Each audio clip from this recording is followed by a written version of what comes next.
देश प्रेम की कहानी। एक समय की बात है।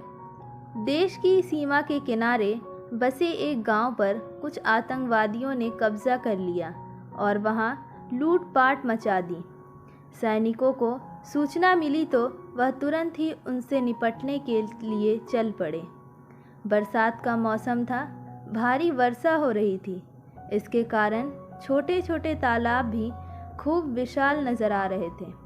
छोटी सी नदी भी उफान मारती हुई बह रही थी, जिसके कारण नदी पर बने पुल टूट गए थे। सैनिकों को वह नदी पार करनी थी, मगर पार कैसे करते? सैनिकों ने सोचा, कई प्रकार की युक्तियां लगाई, किंतु वह पार करने में असमर्थ रहे।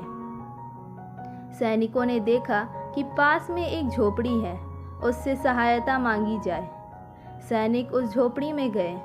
उस झोपड़ी में एक महिला थी जो दिन भर कार्य करती थी और अपनी झोपड़ी में रहती थी। महिला के पास और कोई साधन नहीं था।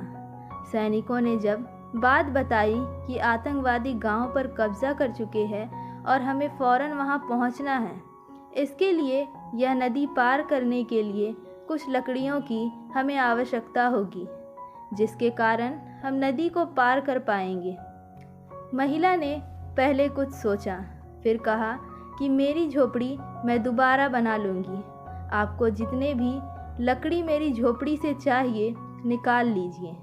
महिला के इस भक्ति से सैनिक गदगद हो गए और तुरंत ही नदी पर एक पुल का निर्माण किया गया, जिससे सभी सैनिक नदी के पार उतर गए।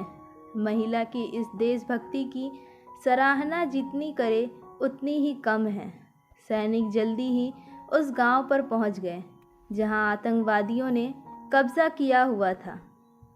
सैनिकों ने काफ़ी देर की मशक्क़त के बाद आतंकवादियों को मार गिराया और कुछ भाग गए, जिससे अपने देश में आए हुए संकट को उन्होंने बहादुरी से टाल दिया और दुश्मनों को सबक सिखाया।